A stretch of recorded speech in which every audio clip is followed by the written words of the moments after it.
Erum við allir að fara til miðalda og það Bergsveinn Birgisson komin hingað. Vertu velkomin, Bergsveinn. Takk. Þú ert forn maður í huga og háttum. Forn í skapi, eins og sagt var. Þú varst að senda frá þér bók mann sem að fáir mundu enn eftir, Þormóð Torfason. Já.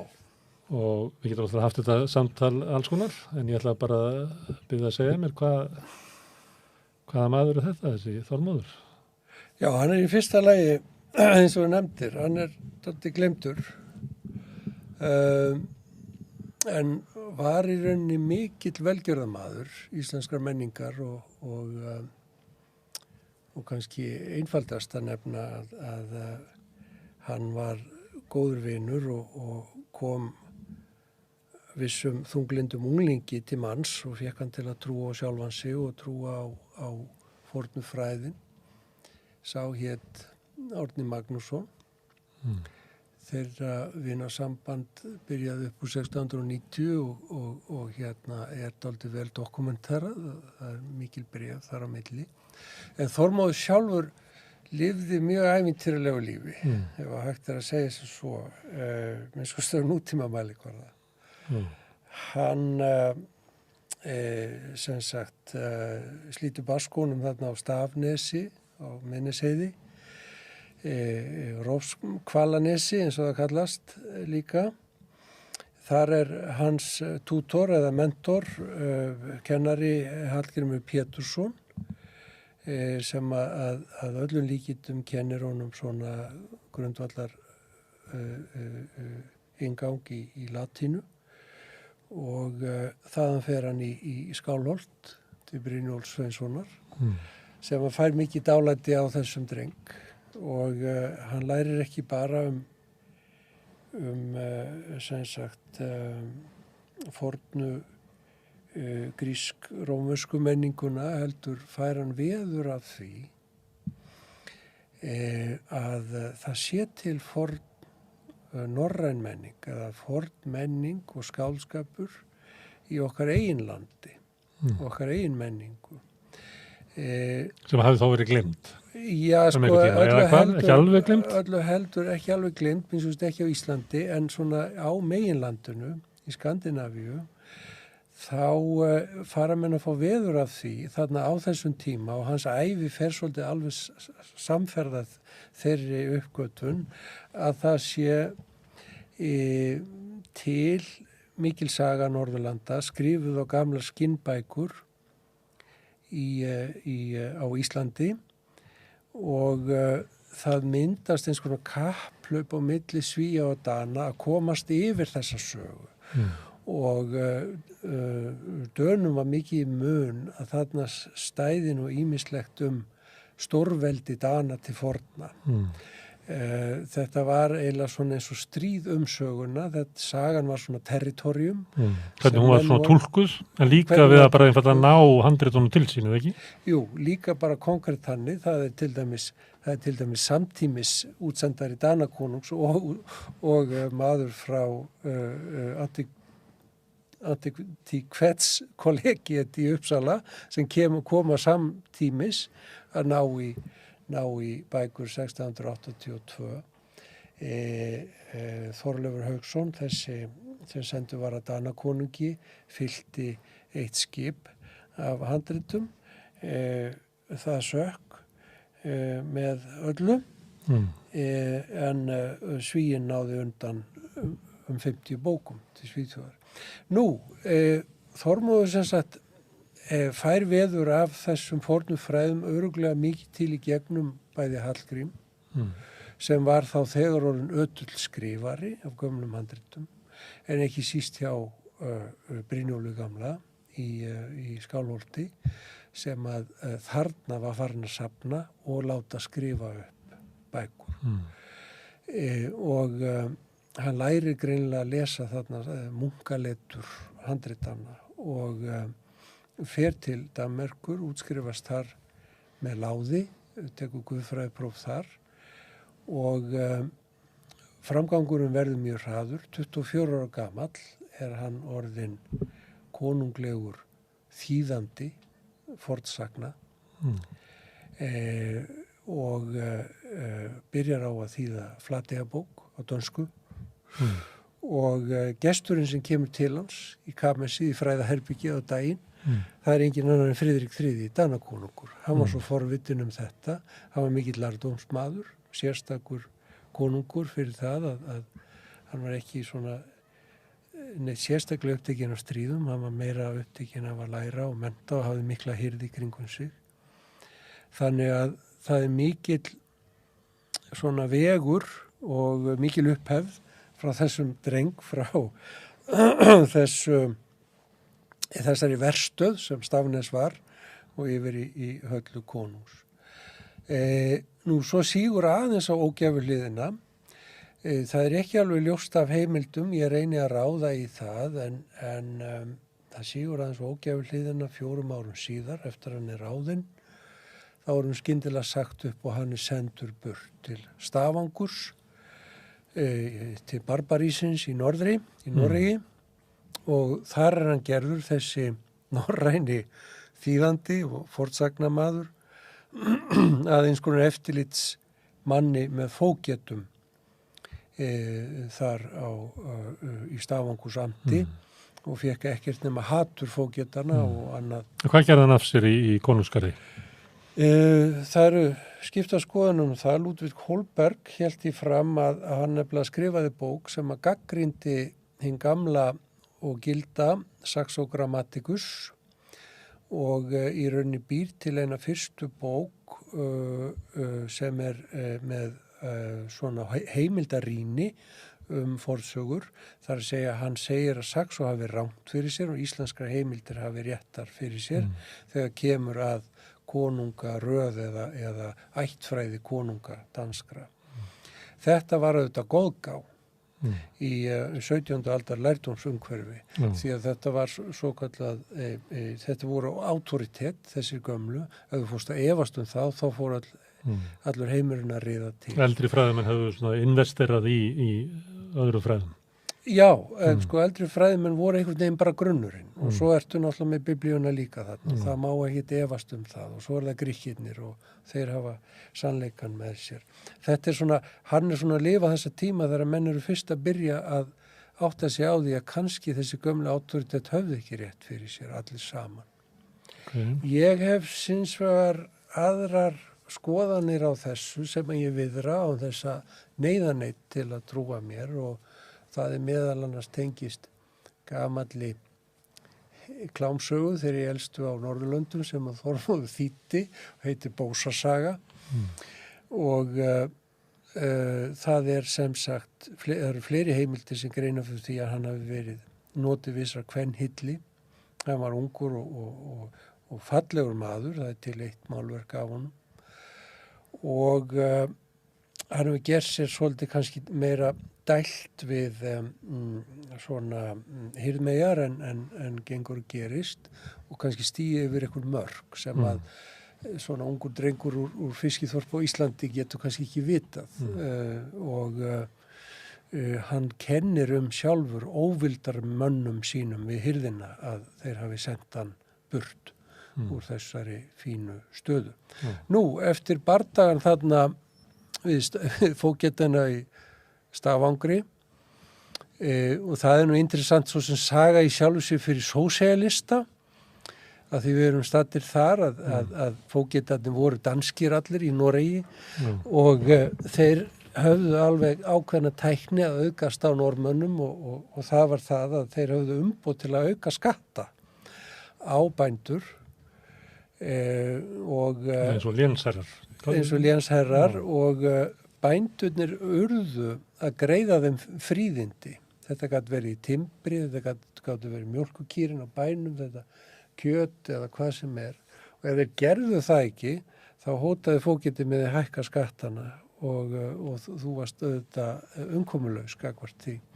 Þannig að þetta var svo sem mjög óréttlátt kerfi sem að Þormóður var að berjast við og varði ekki kápan úr klæðinu. Hann nærast nú að þessu yfir í nýja svona fornfræða stöðu sem fornfræðingur og lofar öllu fögru og byrjar að vinna sem slíkur en svona 1671 þá deyr Friðrik III, vinur hans og helsti verndari og þá missar hann þá stöðu. Nú, þá fer nú aldrei þess að sé ógjafu hliðina. Faðir hans Torfi, hann var ekki mikill sósíalisti. Þó Þormóður hafi verið það, reyndar. Hann var í klárri uppreist gegn föður sínum. Hann hafði skattpínt og menn réru þarna frá Miðnesheiði á opnum bátum og nánast eins og sjálfsmorðskandidatar fyrir krúnuna. Það var þá konungur meðal annars sem átti mikið af þessum róðraskútum og það var greiðsla fyrir landskyldu að fara sem hásetti á þessa báta. Árið þarna áður... Veiðigjöld. Það var veiðigjöld, sko. Og fékkst eiginlega ekkert borgað. Hluturinn var eiginlega engin. Þetta var bara skyldan við konungin að róa. Gríðarlega verðmæti sem er náð þarna á land, en kostnaðurinn var mikill eitt árið. Þarna þegar Þormóður þarna eru 38 ekkjur, flestar með mörg börn og Torfi hafði safnað upp miklu auði eftir sínum leiðum og þarna var arfur, Torfi var dáinn þarna og Þormóður fer upp til Íslands að heimta þennan arf eftir föður sinn og það gengur ágætlega, það eru miklir peningar, þetta eru margar jarðir sem hann hafði sölsað undir sig og ég veit ekki hvort þú manst eftir því en þessi Torfi og Hallgrímur Pétursson voru hatursmenn. Öllu heldur hataði Torfi Hallgrím og Hallgrímur gerði níðvísumann sem að lifir enn þar á Suðurnesjum. En hann fer síðan út aftur, hann helst ekki við á Íslandi og á þessari heimferð þá lendir hann í skipsnauð við Skagen, kemst síðan þaðan yfir Jótland þvert og ætlar yfir saltið og yfir til Sjálands með ferju frá Jótlandi og þá gerir enn meiri og annan storm á þau og þau hrekjast þar í marga daga og ná síðan landi á lítilli eyju sem heitir Samsö í dag. Og til að gera langasögu stutta þá kemur til riskinga þar kvöldið milli ferðafélagana. Þú segir þau hafi verið þannig er eitthvað kona komin í? Já, það var kona komin inn í myndina, hún hét Sisse, ung Sisse eins og hún kölluð í skjölum. Ég fann þarna með aðstoð læknis sem heitir Stefán Hahnemann. Alla vitnaleiðslurnar þetta mál. Nú búið að skrifa Þormóð lengi en menn töldu að þessar vitnaleiðslur eða yfirheyrslur allra væru týndar. En þetta var þá til á arkífinu þarna á Samseyju og þar kemur fram að það eru orðnar einhverjar deilur eða erjur milli Þormóðar og Sisse. Hann kallar hana hóru þarna þegar þau eru að vaða í land á eynni og hún hefur greinilega, ég gerir ráð fyrir það hafi verið eitthvert samband milli þeirra áður en hún hefur greinilega fundið sér annan þar ferðafélaga sem hét Hans Holbeck. Hann sængar hjá henni og fötin hans fundust inni hjá henni en eitthvað hann truflaður og hann skipar öllum að fara í rúmið menn gegna því ekki, kemur til riskinga. Þormóður flýr inn í herbyggi til Sisse, lokar að sér þar og það var auðvitað reginvill að gera það því að þetta virðist vera einhvers konar ástaþrýrningur þarna sem komin í gang. Hann brýtur upp dyrnar og ræðst að Þormóði með hníf. Svo Hans Holbeck og Þormóður verst með sínum kuta og sem sagt vegur hans Holbeck. Náðaður á 11. stundu. Náðaður, ekki... Hann náðaður, hann dæmdur sekur fyrst af héraðsrétti eða héraðsdómi þar á Sámseyju, næra áfrýja til Hæstaréttar og þar leggur Hæstaréttur þetta eiginlega dómsvald konungs og konungur gerur honum að greiða skaðabætur og sem sagt sýknar hann af þessu. En við tekur cirka 10 ára perjóða, tímabil í lífi Þormóðar þar sem hann greinilega mjög þunglindur yfir þessu hlutskipti og fullur af sjálfsásökunum og gerist þarna bóndi hjá þeirri ríku ekkju sem hann hafði gifst á þessum tíma. Það nú hlutskipti fornfræða manna á þessum tímabili að giftast ríkum ekkjum, það svona helsta leiðin til að lifa af. Og lærisveinn hans, Árni Magnússon gerði það ekki? Jú, það þekkt líka. Og alltíðan þá hann alminnilíg bóndi, eins og hann kallar sjálfan sig þessum tíma, en ekki alveg alminnilíg vegna þess að hann tók að sér að vera nokkuð skonar lögfræðingur líka. Hann hafði alltaf mikinn áhuga á lögum og einkanlega gömlum lagabókum, Jónsbók og Grágás sem hann hafði stúderað mikið og skrifað upp og annað slíkt og menn leituð mikið til hans, svona dómarar og sýslumenn og aðrir amtmenn. Það sem sagt kona þar á svæðinu, hinum megin við Karmey, sem dæmd til dauða vegna brigsla galdra. Og Þormóður skipaður hennar málaflutningsmaður og bjargar henni frá bálinu. Þá gerist einhver undursamleg breyting. Hann var búinn að taka líf, þarna nær hann að bjarga lífi. Og hann rís dálítið svona eins og fuglinn Fönix upp úr sínu þunglindi. Skrifar heilmikla umsókn til Danakonungs að fá að gerast sagnaritari Noregs, það vantaði Noregssögu, það var til Danmerkursaga en vantaði Noregssögu, fær já og amen við því frá yfirvöldum í Danmörku og siglir heim og þá með 600 ríkisdala ristnu sem gerur hún kleift að halda bæði skrifara og fær þarna styrkir þarna kartöflukjallarann sinn og fyllir hann af handritum sem hann fær að taka með sér úr konunglega bókasafninu og svo hefst hann handa og má segja að hann vinnur eins og skepna allt þar til að hann missir minnið, fær einhvers konar blóðtappa eða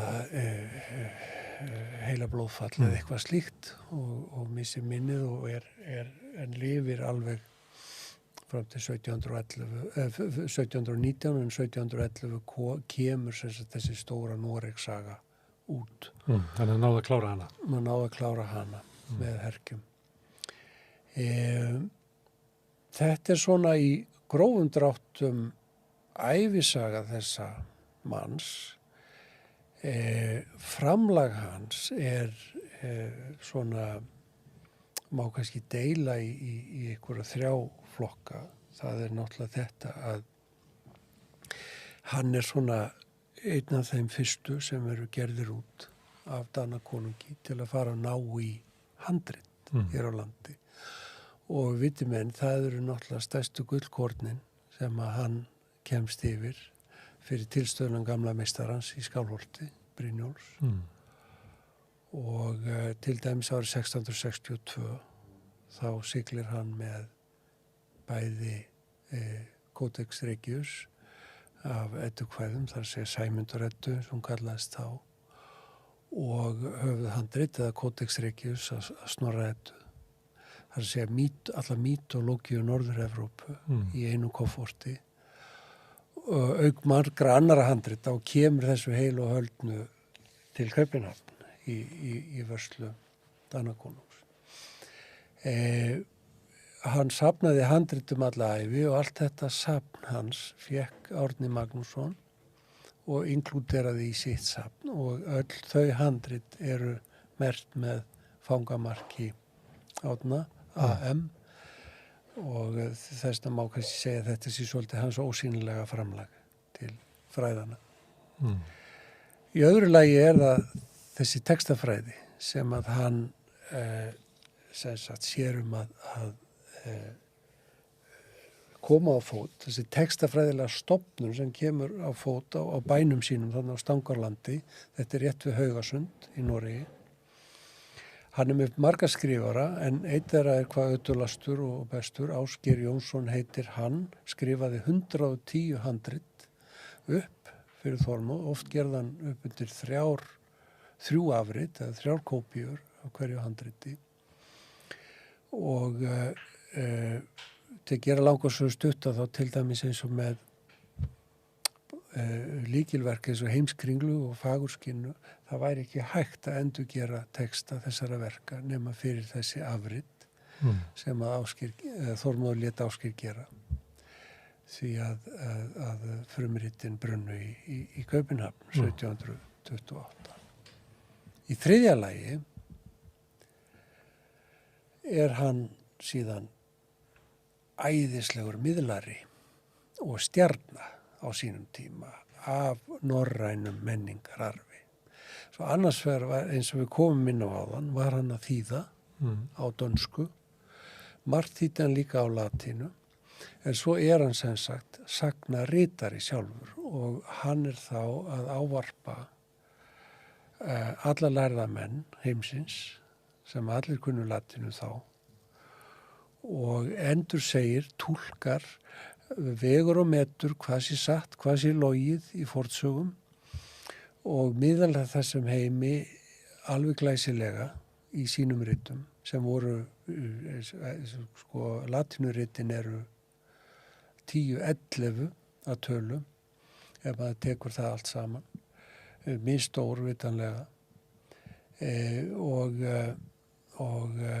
þarna er hann þróar vissa aðferð, það er eiginlega, hann hefur voðalega fáa svona brautryðendur, hann býr til svona heimildarýnis aðferð og hann er stjarna, hann er myndaður með lárviðakrans kringum sig, Snorri og Saxó til hliðana og svona alveg fram á seinni part 18. aldar. Svo gerist eitthvað í mannsandanum, í sögu mannsandans. Hans framlag endist ekki. Nei, það kemur einfallega ný heimildarýni, það kemur ný hugsunartíska. Hann úreldist. Hann úreldist, því að Þormóður er á sinn hátt alveg glæsileg blanda af miðaldamanni og nútímamanni. Hann er á þessum skilum þegar að hugsun okkar er að breytast mjög hratt og mjög mikið og hann fer að fá á sig svona á 19. öld snemma, fer hann að fá á sig gagnrýni fyrir að vera svona fantasíumaður, hann gerir ekki greinamun á kynjasögum og alvörusögum og hérna svolítið svo þú ert gagnrýndur fyrir. Hann er óvísindalegur og svo framvegis sko. og meðan að sko Árni Magnússon sem var kannski svolítið langt á undan sínum samtíma og veðjaði svona á réttan hest, hvað var það svona vísindi framtíðarinnar. Þá er Þormóður gagnrýndur og langt fram á bara síðustu daga, síðustu ár.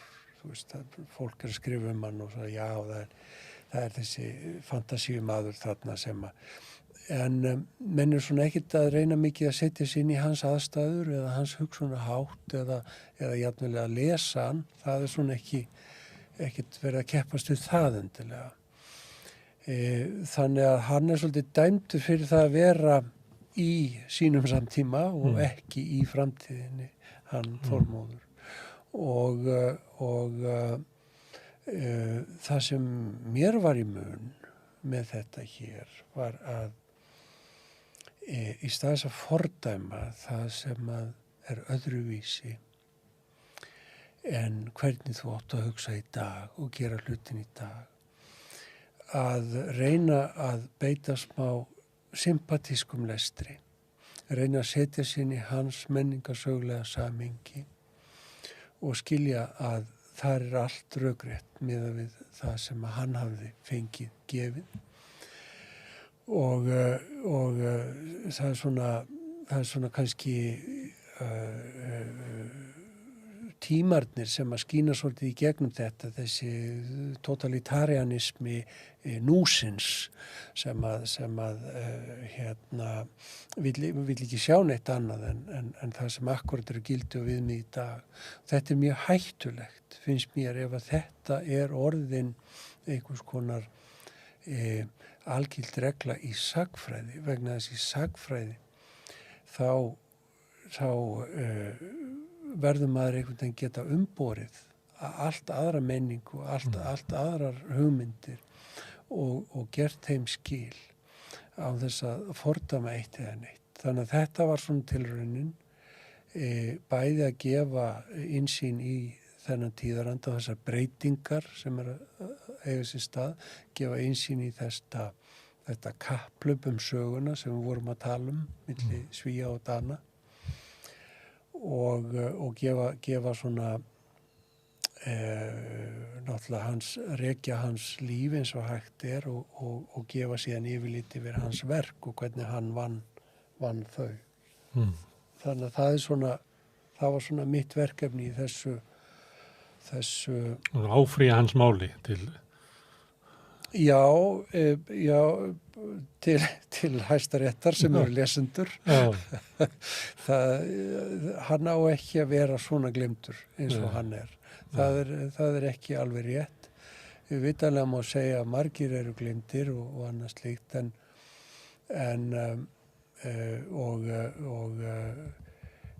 það er til dæmis tekið eftir því þegar að ég fer að vinna við þetta og ætla að fara að ná mér í svolítið mikinn litteratúr Brynjólf Sveinsson í Skálholti.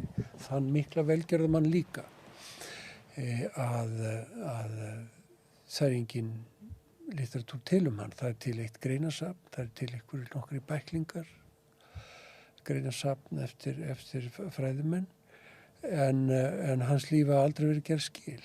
Ferð í Skálholt og það er engin steinn, það er engin sem veit hvað Brynjólfur er og Þetta hann vitlausum megin söguna líka? Nei, hann er ekki jafn vitlausum megin sögunar. Hann er svo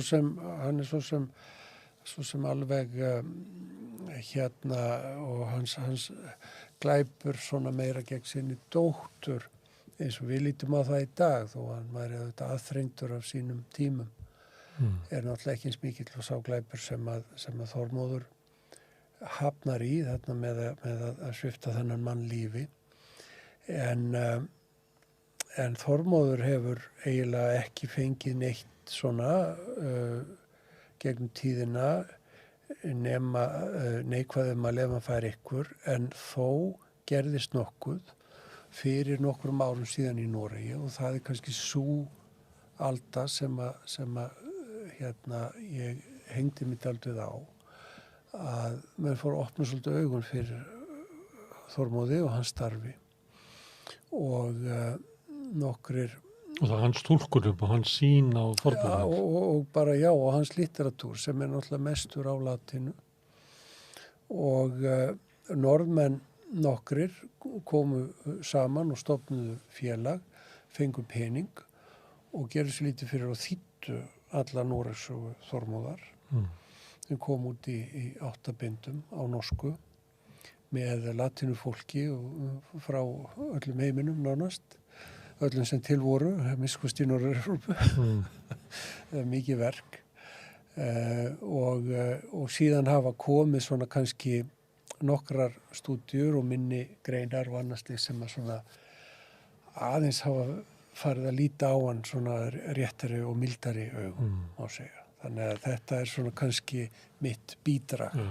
En er það ekki þannig, Bergsveinn, þegar menn velja eitthvað að skrifa kannski þann sem er ekki til allt og mikið að heimildum að þá eru menn mest að skrifa sjálfa sig? Sko, það Þarft þú ekki að skrifa einhvern veginn, hugsa þig inn í Sko, það inn í Þormóð? Jú, sko, þetta er raunni mjög stór spurning, sko. Ég myndi segja til dæmis varðandi það þegar þú skrifa skáldsögu, þá verður að tengja. Það er ekki forsenda þess að þú getur skrifað einhverja sögulega persónu fræðiritt að þú tengir, en það er En þú vilt nú nota svolítið, hvað myndir maður segja, tækni rithöfundarins í þinni fræðimennsku? Það er það sem hefur verið svona, það sem ég hef verið að reyna með þessu við lítinn orðstýr hér á landi, en þó ég sé svona, því sé betur tekið annar staðar. En það sem ég hef verið að benda á... Þetta er norsk bók, þú skrifar hún á norsku. Ég skrifar hún á norsku. Þetta er íslensk þýðing og ekki til þig. Ekki þýðing, hún er aðlöguð. Sko. Aðlöguð. Já. En er bókinni gefin út inn í norskt samfélag? Hún er gefin út inn í norskt samfélag. Það er ósanngjarnt að segja það. Nei, það er alveg rétt. Henni er tölvöld breytt. Það er mikið tekið út og annað sett inn fyrir íslenska lesendur. En þetta er alveg rétt. Mín metóða er svo. Ég einfallega fylgi þeirri línu að ég er náttúrulega að skrifa fyrir almenna lesendur. Ég er ekki að skrifa fyrir aðra akademikara eingöngu. En það leiðilegt kannski públikum að skrifa fyrir þröngt og... Jú, það er bæði lítið og getur verið svolítið smásalarlegt. En það sem að ég er kannski mest að hugsa er það að maður hefur séð og menn hafa séð mikla gjá myndast á milli annars vegar svona akademíska sagnfræði og alþýðu manna.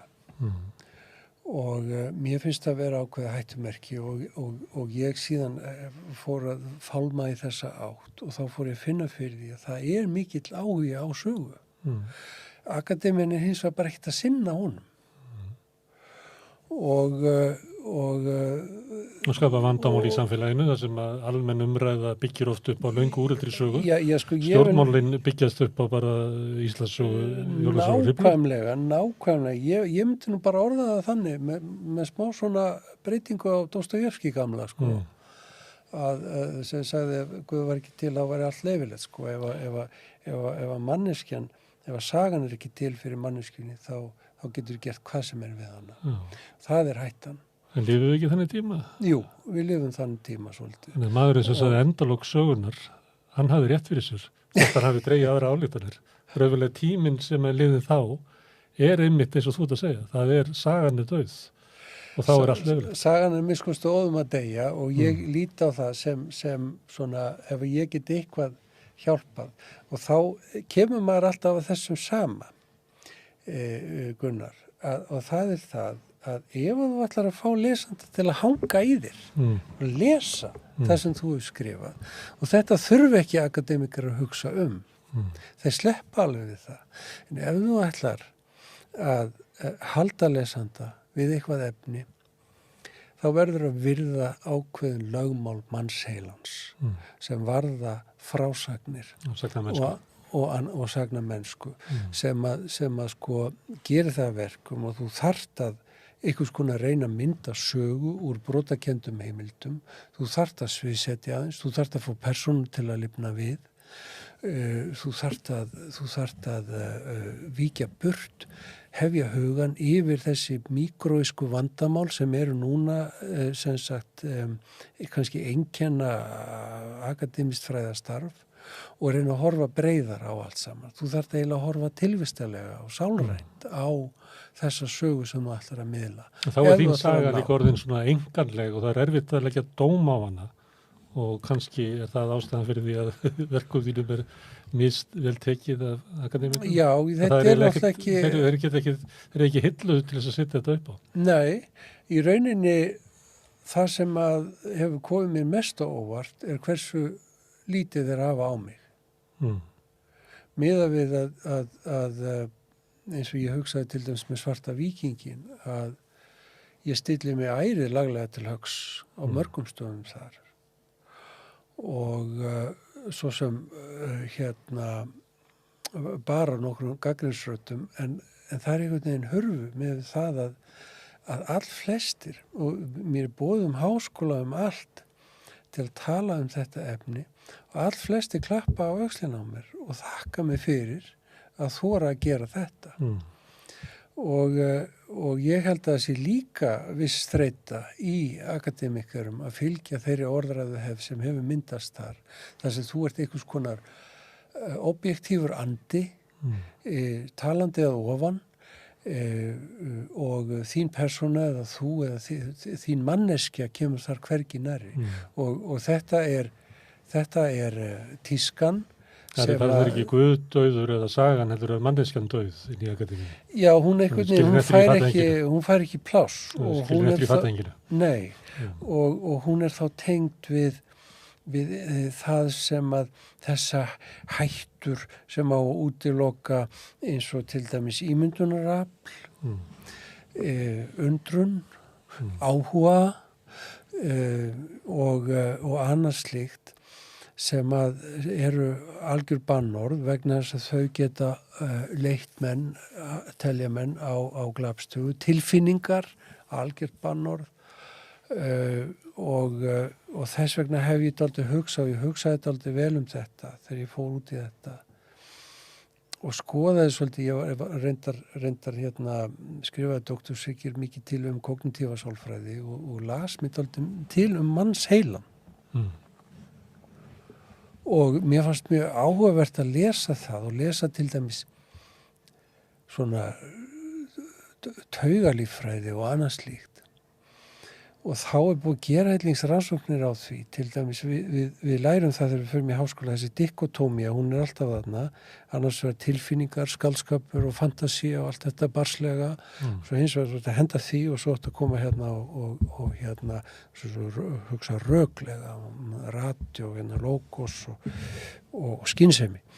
Sko, það kemur að mannsheilanum, og þetta er dálítið mikilvægt að hafa með sér, finnst mér, er að það er búið að rannsaka fólk sem að hefur skaðað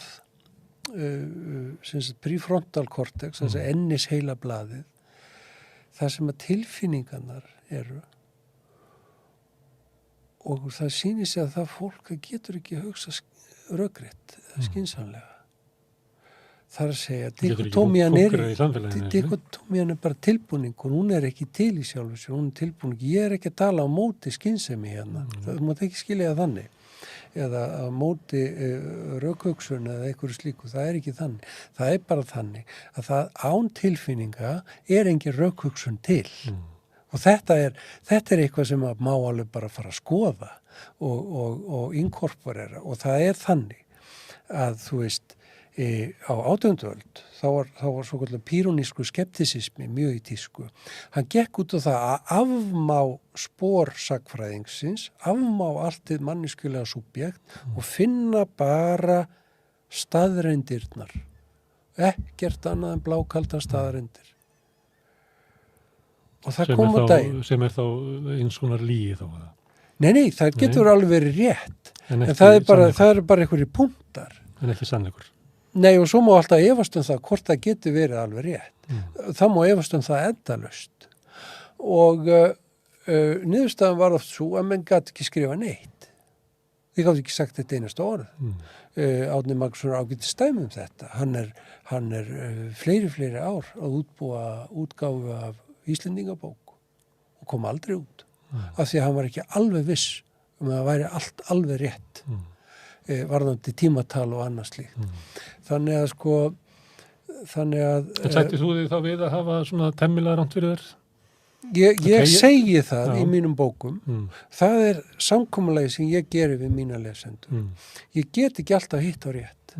Það sem samkomulagi mitt er hins vegar það að ég segi lesendunum frá mínum heimildum hvað ég byggi á og í eins konar trúnaði við hann þá býði honum að upp á túlkanir á þessum heimildum. Hann ég reyni ekki að hérna neyðan til þess að vera sammála mér.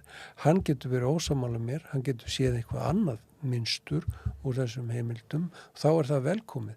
En þá erum við komnir úr einræðu hins alvitra yfir í einhvers konar díalóg, samræðu söguna. Og það það sem þarf til þess að þú viljir lesa áfram að mínu mati. En ég spurði áðan hvort að þeir sem að skrifa sögu annara manna sé ekki að skrifa sína eigin sögu.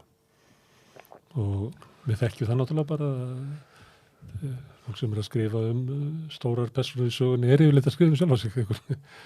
Það fær maður ofta á til. Já, sko, ekki þormáðu þessara bókar svolítið Bergsveinn Birgisson? Sko, þetta margliða spurning. Ég hef verið að tala það að sagnfræðingur sem miskusti ætlar að ná út til fólks, hann á ekki að fela sitt súbjekt, en hann á að vera ærlegur með þetta súbjekt. Svo hvaðan þessi hlutlægni, objektivitet? Þú veist, það sem maður sér kannski í akademísku starfi þú getur dulið, þú getur kamúflerað þína meiningu, þitt subjektivitet, þína tilfinningu með algjörlega hlutlægum stíl. Mér finnst það ekki ekta. Mér finnst það að vera meira ekta eins og til dæmis Finnur Jónsson gerði með sín dróttkvæði. Hann segir, ég skil þessi kvæði svona.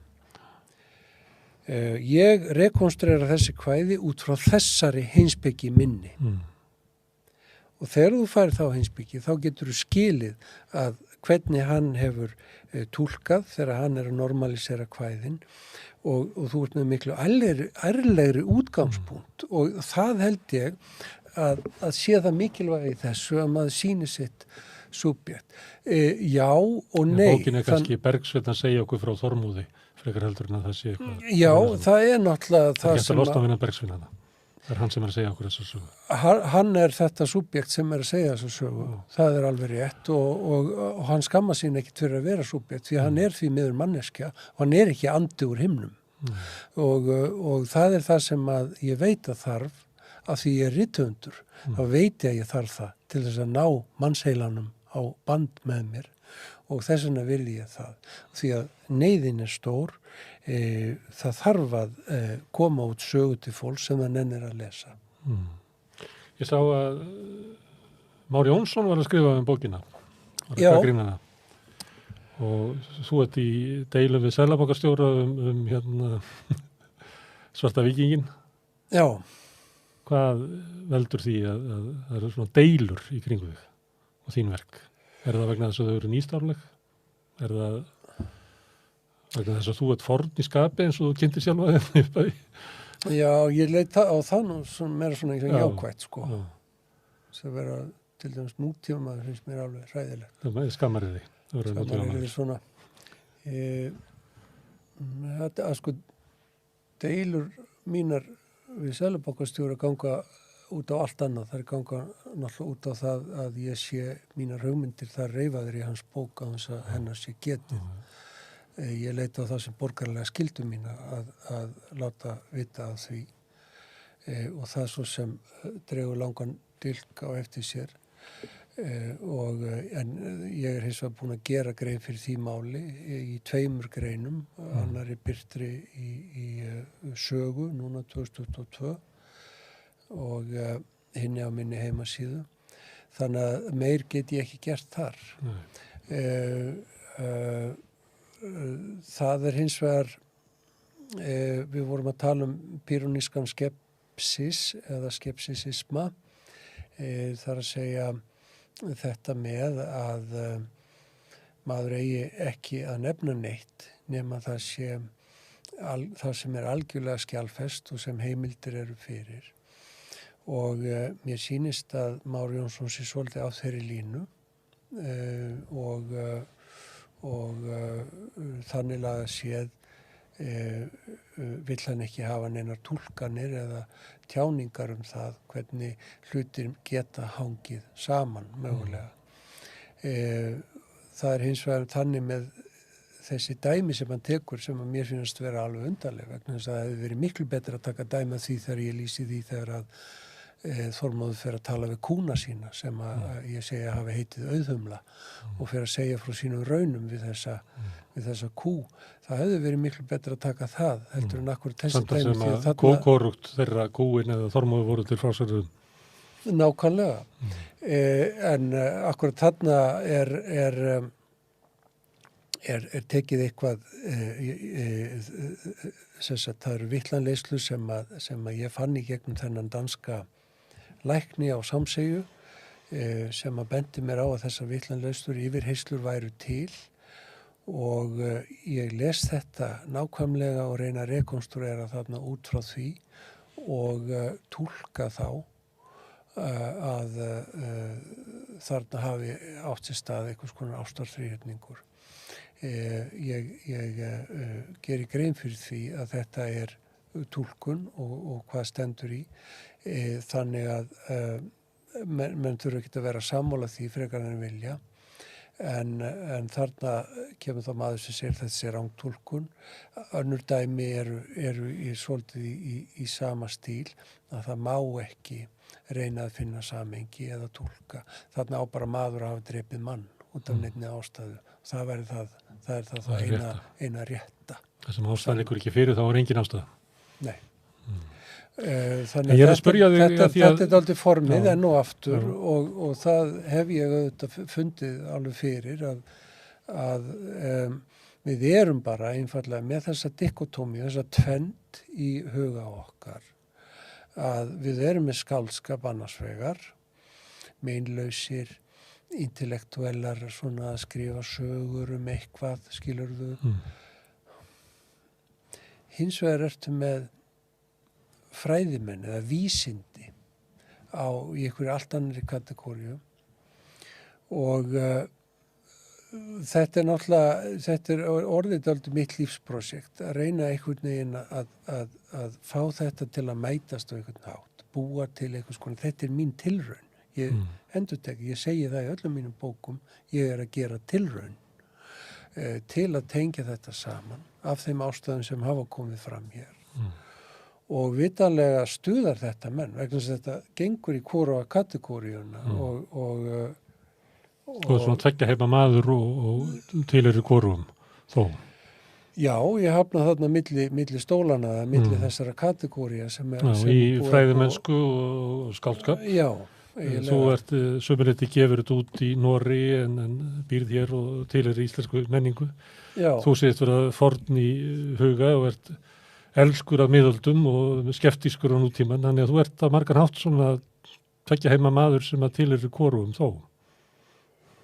Já, það má segja að ég hafi af einhverjum ástæðum fundið minn farveg þarna í sköruninu á milli og kannski er það einhvers konar lundarfar strandamanns þar sem að við erum mjög fá á ströndum, þar sem að búðamaðurinn er gjarnan líka organistinn og sagnamaðurinn og jafnvel með fleiri og gerir við bíla líka og kannski lítið á það sem að það sé hlutverk mitt að hafa fleiri neitt hlutverk. Það er eitthvað frjósamt það sem að mætist fjara og sjór og ferskvatn og jökulvatn og það er miskusti, mér finnst það afar frjósamt að skoða mörkin þarna á milli skáldskapar og vísinda vegna þess að bæði þessi form hafa eitt markmið, það er sama markmið að þeim báðum. Það er það að við fáum tækifæri til að sjá heiminn upp á nýtt, sjá einhverja hluti sem við vorum búin að ákveða að væri svona, við fáum að sjá þá alveg upp á nýtt, skilja eitthvað alveg nýtt samhengi í kringum þessar hluti, þannig að markmiðið er það sama. Hjá hvort sem að við tölum Einstein eða Cervantes. Þetta eru menn sem snéru dálítið heimsmyndin á sín tíma á hvolf. Þannig að þegar maður síðan fyrir að skoða mannsheilan og hvernig hann virkar, þá sérðu að þessar dikotómíur sem búa til hér í ytri raunheimum, þær eiga sér ekki stað hér inni. Þjón okkur ekki.